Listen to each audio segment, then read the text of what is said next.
उत्तर प्रदेश में बिजली आउटसोर्स कर्मचारियों ने अपनी विभिन्न मांगों को लेकर 20 मई से 72 घंटे का कार्य बहिष्कार शुरू कर दिया है। कर्मचारियों की प्रमुख मांगों में 45% कर्मचारियों की छंटनी रोकना, 55 वर्ष के आधार पर हटाए गए कर्मचारियों को बहाल करना और वेतन भुगतान में भेदभाव समाप्त करना शामिल है। कर्मचारियों ने 15 मई को शक्ति भवन लखनऊ पर सत्याग्रह किया है। प्रबंधन द्वारा मांगों पर ध्यान न देने के कारण उन्होंने कार्य बहिष्कार का निर्णय लिया। इस हड़ताल का सबसे ज्यादा असर अयोध्या जनपद में देखा जा रहा है।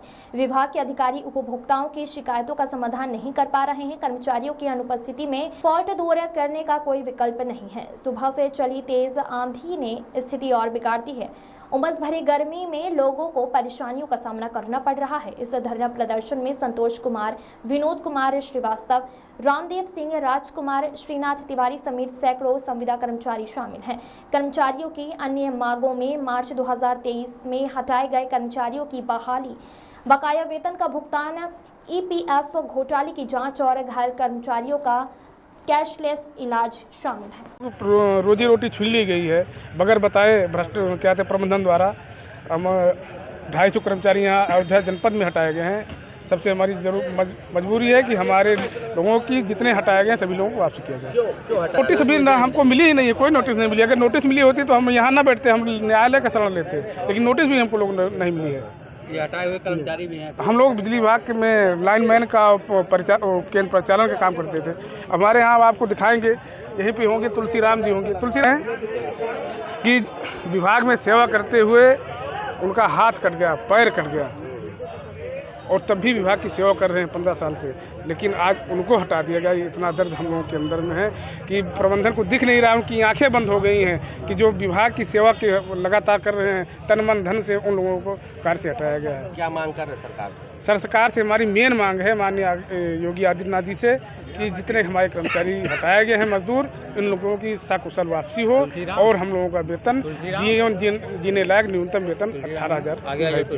क्या नाम आपका? संतोष कुमार।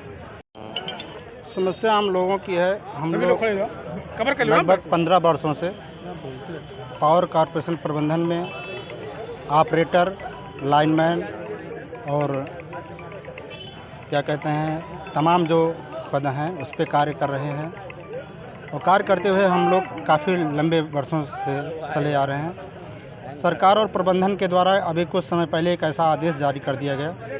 उस आदेश के तहत बगैर किसी मानक के, बगैर किसी मतलब सूचना के, उस आदेश के तहत हमारे बहुत से साथियों को नौकरी से निकाल दिया गया, उनको पद से वंचित कर दिया गया।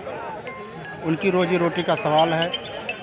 जबकि उत्तर प्रदेश सरकार द्वारा और प्रबंधन द्वारा वर्ष 2017 में एक आदेश जारी किया गया था कि प्रत्येक बिजली घर पे, जो ग्रामीण क्षेत्र के बिजली घर हैं उन पे 20 कर्मचारी, और जो शहरी क्षेत्र हैं ग्रामीण के अलावा उन पे 36 कर्मचारी कार्य करेंगे। इसी के तहत अभी तक कंपनियों का अनुबंध होता आया और हम लोग कार्य करते चले आए। लेकिन जो आदेश अब जारी कर दिया गया पावर कॉरपोरेशन प्रबंधन द्वारा, उसमें ये कहा गया कि अब हमें एक बिजली घर पे ग्रामीण क्षेत्र में 12.5 कर्मचारी काम करेंगे और शहरी क्षेत्र में 18.5 कर्मचारी। तो जो 15 वर्षों से कार्य करते चले आ रहे थे कर्मचारी, वो आज बेघर हो गए हैं। उसी के सिलसिले में संगठन द्वारा 1 मई से 5 मई तक सत्याग्रह कार्यक्रम किया गया। 6 मई को एमडी मध्यांचल पर सत्याग्रह कार्यक्रम किया गया। समझौता विफल रहा। प्रबंधन अपने अड़ियल रवैये पे है कि हमें अब और कर्मचारियों की छंटनी करना है। क्या है आपकी, क्या चाहते हैं आप? जो हमारे साथियों को हटा दिया गया, जो छंटनी की जा रही है, छंटनी में जो कर्मचारी हमारे साथी हटाए गए हैं उनकी वापसी हो जाए और वेतन जो है वो 18,000 रुपये निर्धारित किया जाए। रामदेव सिंह, जिला अध्यक्ष, अयोध्या।